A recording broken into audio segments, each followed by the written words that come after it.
Assalamualaikum warahmatullahi wabarakatuh. Waalaikumsalam warahmatullahi wabarakatuh. Alhamdulillah, hamdan wa syukrulillah, wassalatu wassalamu ala rasulillah Muhammad ibn Abdillah wa ala alihi wa ashabihi wa man walah, amma ba'd. Baik, bagaimana kabarnya ini tim sayap?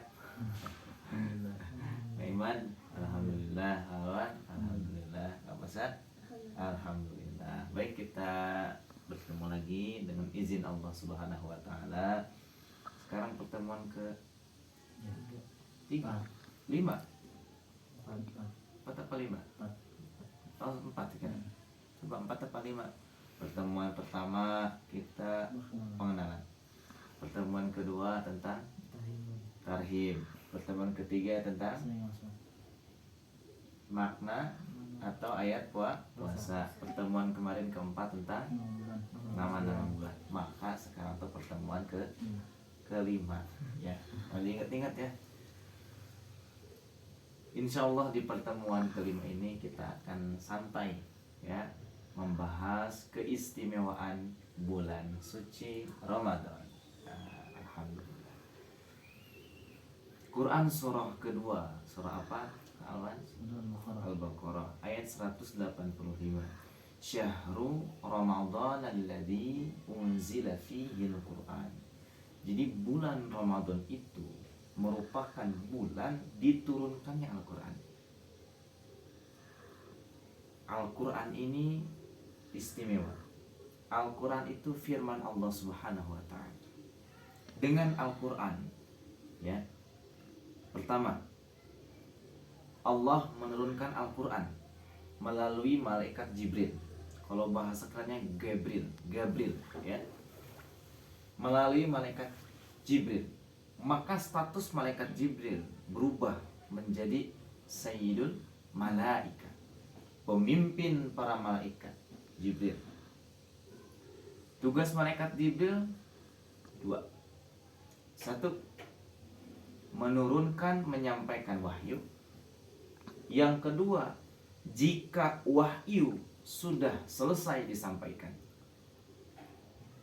maka malaikat Jibril itu tidak akan turun lagi, man. Makanya kalau ada orang ngaku nabi, di kekinian ngaku nabi ya, saya telah diturunkan wahyu oleh Jibril misalkan, begini wahyunya, nggak usah percaya, udah simpel ya, ini orang acoy. Kenapa? Sudah selesai. Wahyu itu diturunkan sudah selesai. Paham tuh Kang Faza? Paham. Nah, dan nabi terakhir yaitu Nabi Muhammad sallallahu alaihi wasallam. Jadi kalau ada orang setelah Nabi Muhammad yang aku nabi, udah nggak usah dianggap ya, buang-buang energi itu. Gitu loh. Yang kedua, tugas malaikat Jibril selesai menurunkan wahyu dan tidak akan menurunkan wahyu lagi, tapi malaikat Jibril itu turun ke bumi setahun sekali. Kapan turun ke buminya? Yaitu di bulan suci Ramadan, nuzulul Quran. Untuk apa sih malaikat Jibril itu turun ke bumi di bulan Ramadan? Untuk menegaskan ya, menegaskan risalah kenabian Nabi Muhammad SAW. Itu tugas dari malaikat Jibril.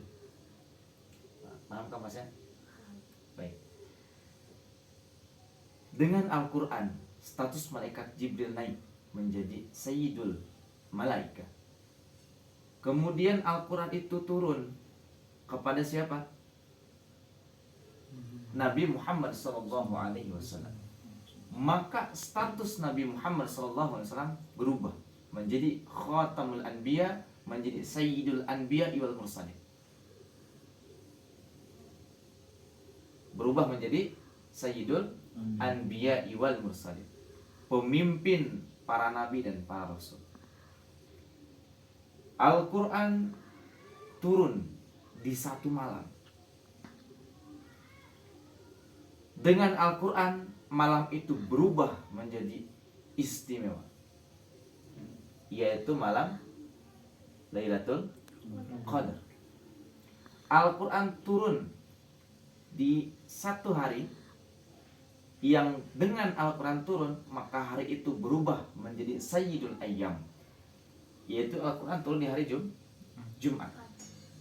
Al-Quran turun di satu bulan.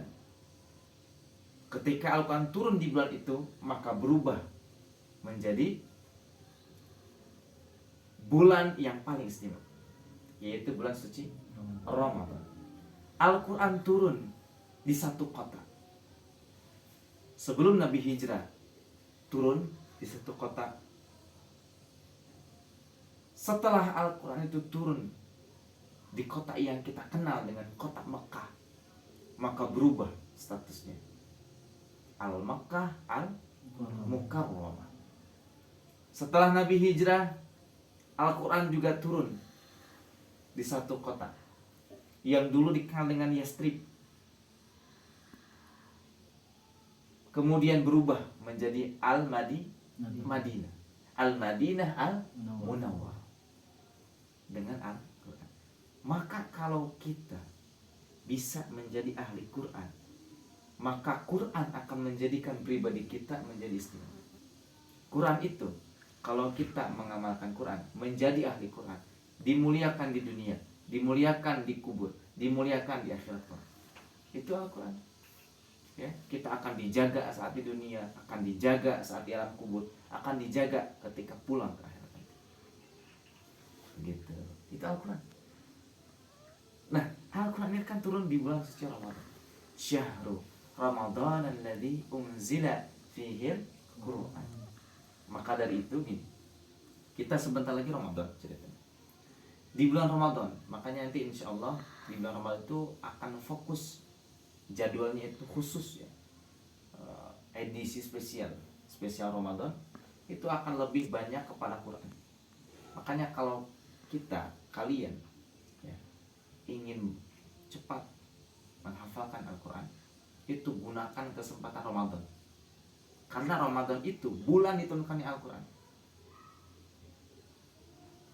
bulan diturunkannya Al-Quran. Maka gunakan kesempatan Ramadan untuk berinteraksi dengan Al-Quran. Itu kesempatan. Kan Juni kan mau tasbih. Nah, satu-satunya momen terbaik untuk memurojaah, melancarkan Al-Quran, hafalan Al-Quran, itu nanti Ramadan. Hanya mudah-mudahan kita masih hidup ya sampai Ramadan gitu ya.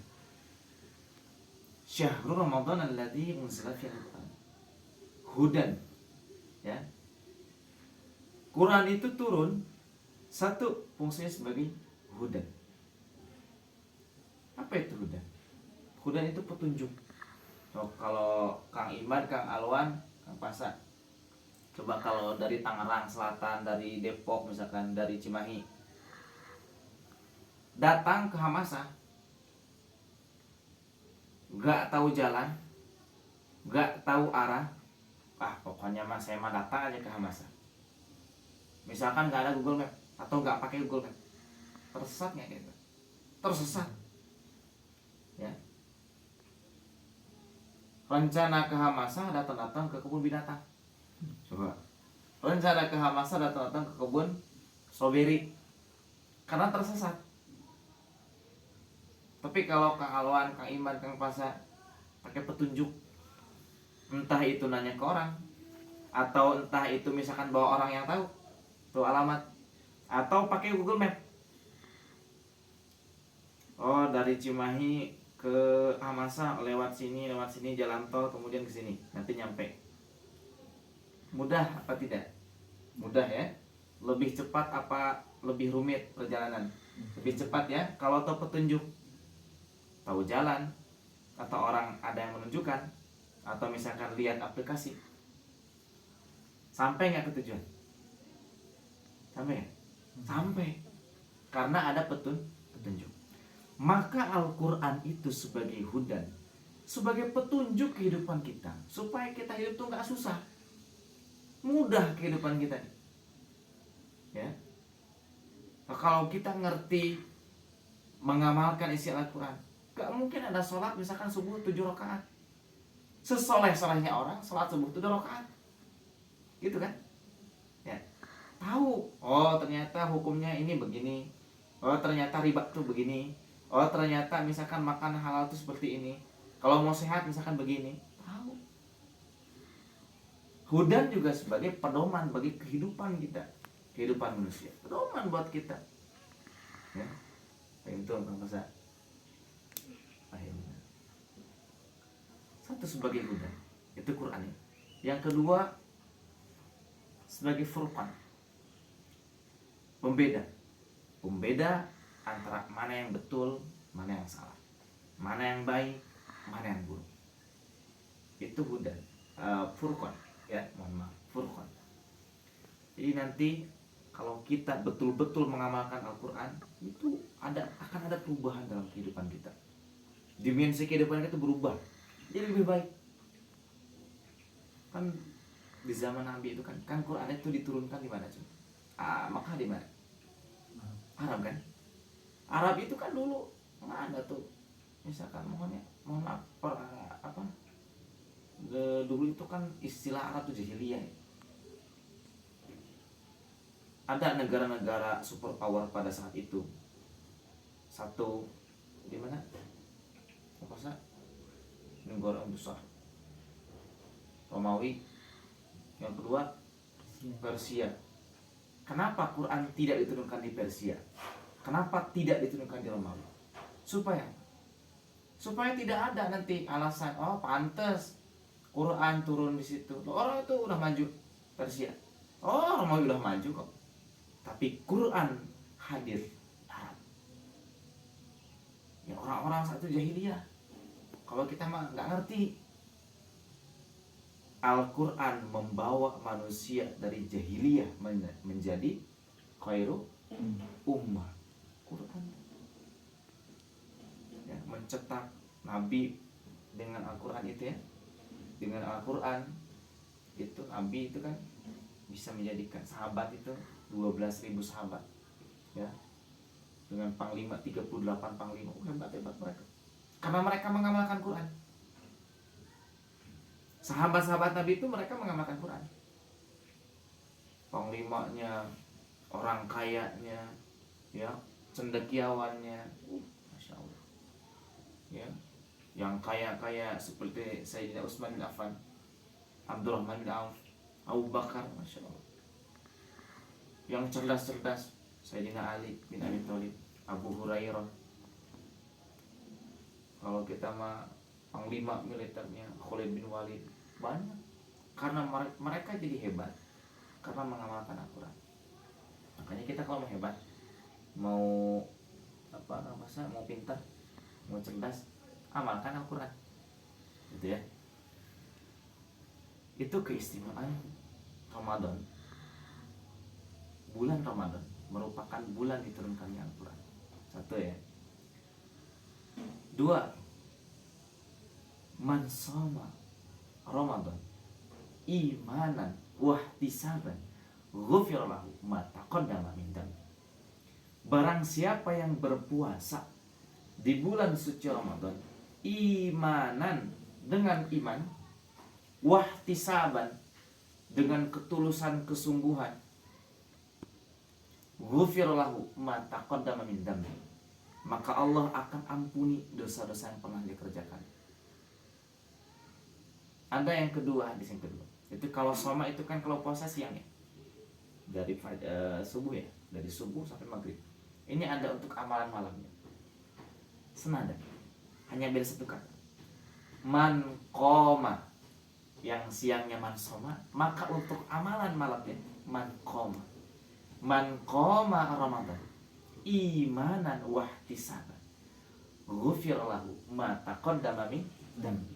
Barang siapa yang qiyam, berdiri mengerjakan salat Ramadan, salat malam, imanan dengan iman, wahtisaban sungguh-sungguh, serius, ikhlas, tulus, ghufir lahu ma taqaddama min dhanbi.